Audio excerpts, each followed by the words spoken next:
Hey guys, welcome back to Walking with Jesus Daily. We are in day 103. We are in the meat section. I always think about Arby's used to have a commercial that said, "We have the meats." And when Cohen was little, before he could say a lot, he would always grunt out, "We have the meats," whenever he saw an Arby's. And today we're going to get into some good stuff as I am traveling with my family. Kelly's with me, and Riker and Cohen are in the back.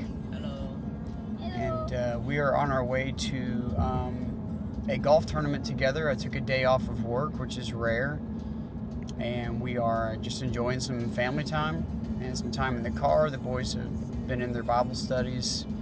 We went to Wawa, all the fun stuff.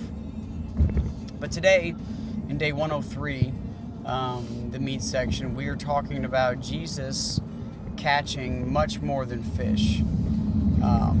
We're in Luke chapter 5, verses 1 through 11. This is in the ESV, but I'm actually going to read this from the Amplified. I like to do that whenever we do the meat section. So Luke 5, 1 through 11.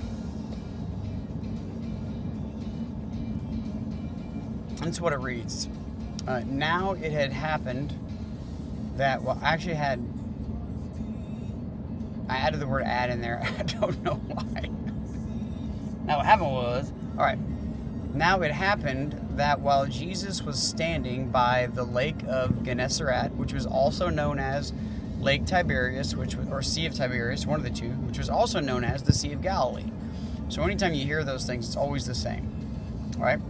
With the people crowding all around him and listening to the word of God. I really love, and since we're in the meat, we can talk about it, how this is focusing on the fact that the people were crowding around him, not with sick people or ill people. It didn't say they were there to be healed. It said that the people that were crowding around him while he was standing by the Sea of Galilee, they were there to hear the word of God. I can't imagine because we have some of his teachings, but I can't imagine how incredible it must have felt and sounded when the words came out of Jesus' mouth. Like how much that would change the way a person felt or heard things. I would imagine it would be life-changing, just like his word is in the Bible. They were listening to the word of God. It says they were crowding up around him, which means that he kind of had a pretty large following here at this point. Remember, he just got done traveling around the area of Galilee and all the areas from Syria to beyond the Jordan to the Decapolis, Jerusalem, Judea, everywhere were coming to find him. So word was spreading like fire. And it says, then he saw two boats lying at the edge of the lake. And the details are always important when we read this. Two boats, not more than that, not pushed way out in the water that he asked them to come in, but there are two boats that are sitting at the edge of the lake. But the fishermen had gotten out of them and were washing their nets. Now, just a real quick, so I was educated on this. I want to share it with you. The nets that were often used back then were for fishing. And these nets were bell-shaped. And they had weights all around the perimeter, and the net would be thrown out over the water flat, and then the net would just slowly sink to the bottom, and then they would pull a cord, and that would bring the bottom together to make it look like a bell, and whatever they drew up, they drew up. So they weren't fishing with bait. They were just throwing a net out, hoping that it trapped some fish in the net, and then it brought them in, and then they would sort through it after that. So the condition of the net was very, very important. And I just think about this from the perspective of fishing for men. Think about how important is the equipment that you're using. So if you're using the Word of God, then the net is sturdy and firm. But if you're using your own religion or tradition, then it's going to have holes in it. And it's not going to hold. So we need to make sure that when we're fishing, we're doing it just as we are called to do. So it says that they were washing their nets, and he got into one of the boats, which was Simon's.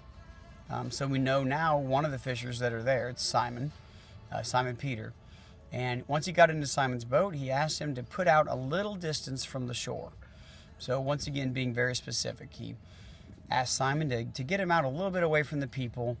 And then it says he sat down and began teaching the crowds from the boat. And as we've learned from times past, that when a rabbi sits down, he is intending to teach. And I always picture Kenny in a lazy boy, just up there chilling on the stage and preaching the word, and we're all standing up. That would just be very strange. I'm glad that he stands. He couldn't sit still anyway, as we talked about. He's always on the edge of the steps. He will fall one of these days, but hopefully he won't hurt himself. It says in verse 4, when he had finished speaking, when he was done with his lesson, this is what he says to Peter. Put out into the deep water and lower your nets for a catch of fish. So again, let's see this from the spiritual side. Catching people, and you have a group of people right in front of you listening. Would the easiest catch not be right in front of you? Jesus is teaching them how to catch people, right? Become fishers of men. Earlier, he said, I will make you become fishers of men. So I'm going to train you in this way.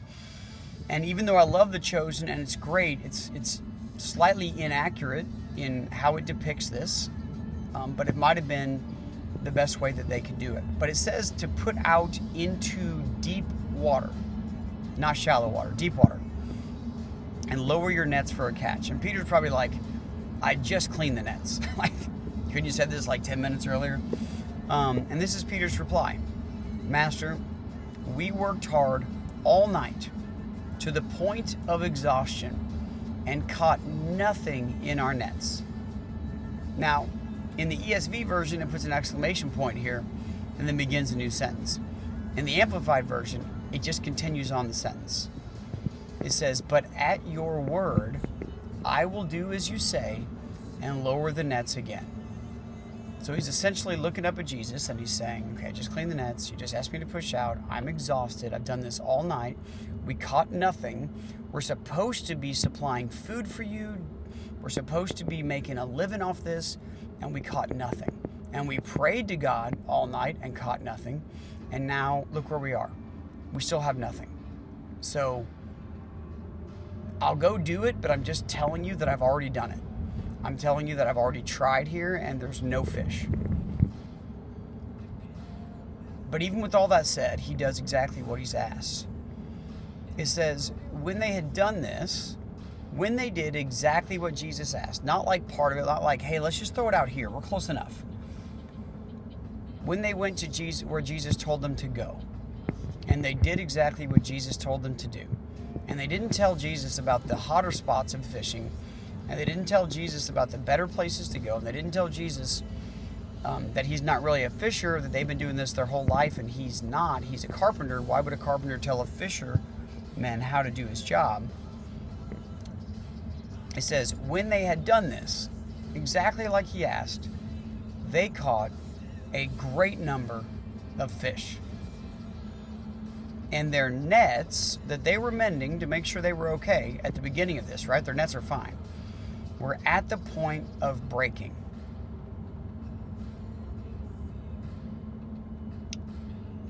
So they signaled to their partners in the other boat to come and help them. Now, who are their partners? Peter and Andrew didn't really have partners. They were out on their own. But this catch of fish is so great that it's breaking the nets. It's going to sink the boat, right?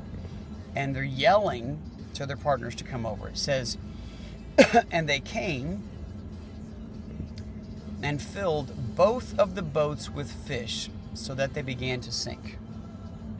Now maybe, just maybe, those fish were all there the whole night. And the purpose of this entire thing was to make sure that Peter saw not only the power of God, but the incredible importance of obedience, even when it doesn't make sense and even when we don't understand it. Maybe, just maybe, this great catch of fish wasn't ready to be caught yet.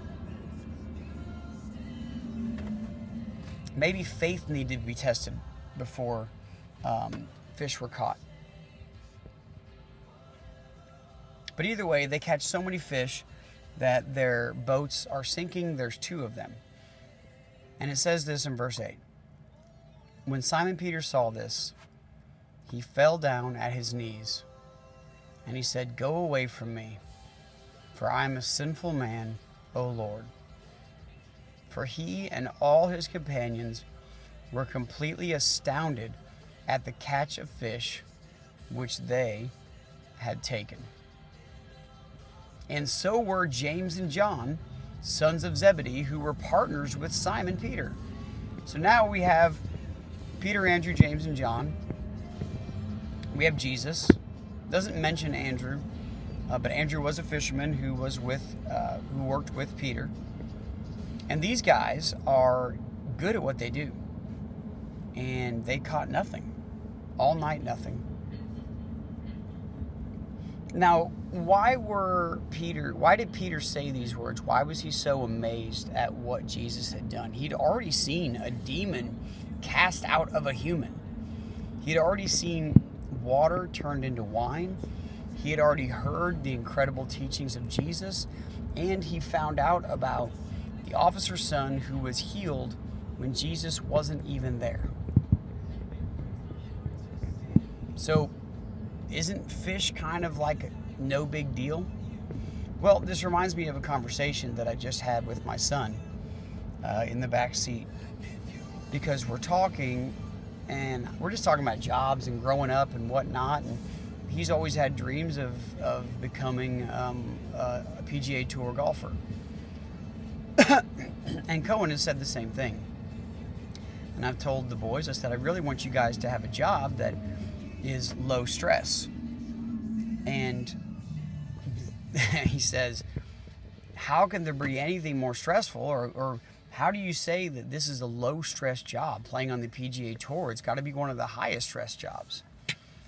And then I reminded him, my work is with people in healthcare, and I just reminded him that when you're coding an individual, and you think about the fact that this person has a wife and kids and grandkids, golf and winning a golf tournament starts to sink into perspective. And golf versus human life and how it affects so many people becomes something that we're blessed with, and it's an honor to get to glorify God with our talents. However, there are more stressful things in life. Peter falls on his knees here. I think, this is just my opinion on this, for multiple reasons. Because what he sees is that Jesus performs the miracles in the amazing ways, bless you, in the amazing ways that people needed, right? A young boy dying, a person possessed by demons, incredible shame at a wedding. But see, Jesus sees us in our everyday life. It's important that my son is reminded that it might just be a golf tournament, and for Peter, it's just fishing, but it's a big deal to them, and God is with them. Jesus walks with them in this. When they walk with him and they hear him and they are obedient to him in all ways, Jesus never leaves their side. I want you to remember that it doesn't matter if you're a receptionist or a stay-at-home mom or a neurosurgeon or an astronaut. It doesn't matter. It doesn't matter what your profession is or what your job is, or if you're a student. That Jesus doesn't see the things in your life as insignificant. Everything is significant to him, because he wants to see your faith, and he wants to see your obedience, and he wants to see your love for him. Catching this great fish put Peter right where he belonged, at the feet of Jesus, saying, Jesus, you are Lord of so many things. You are Lord even of what I'm supposed to be great at. And what I realize in this moment, as Peter is at his feet, he said, never ever have I ever caught a fish. That every fish that I've ever caught has actually been a gift from you. that every fish that has ever got stuck in my nets is because it's a fish that you sent for me, to bless my family. If we can start seeing our workplaces like this, and the amazing things that Jesus does in our workplaces and in our everyday life, it may put things into a better perspective as we go into day-to-day life, as we go into our workplaces. Maybe there needs to be a point where we fall on our knees and say those very same words to Jesus. Go away from me, for I am a sinner, O Lord. But let's hear Jesus' response to this, as everyone is astounded with this incredible miracle. He says, have no fear. He says, have no fear. From now on, you will be catching men. From now on, you will be catching men. This is different than what he said to them before this. Remember, before this, when he called them the first time, this is his third encounter with Peter, by the way, and Andrew, and probably John. He told them before, I will make you become fishers of men, but not now. Now they have seen, now they know, now they have heard. Now they are humbled to the point that I will serve you in complete exhaustion. I will do what you say, even though I'm pretty sure I know best because this is what I do best. I'll still obey you. And now they're at the spot where they're at the feet of Jesus and they can hear the words, from now on, you will be catching men. And it's at this point that they're done with fishing and they're off to catch men. And in verse 11 it says, after they had brought their boats to land, they left everything and followed him, becoming his disciples, believing and trusting in him, and following his example. What will it take for us in our spiritual walk with God, in our discipleship with Jesus, to fall down at his feet and acknowledge who we are and acknowledge who he is, and then leave all the baggage, all the tradition, all the lies, all the pride, and just follow him?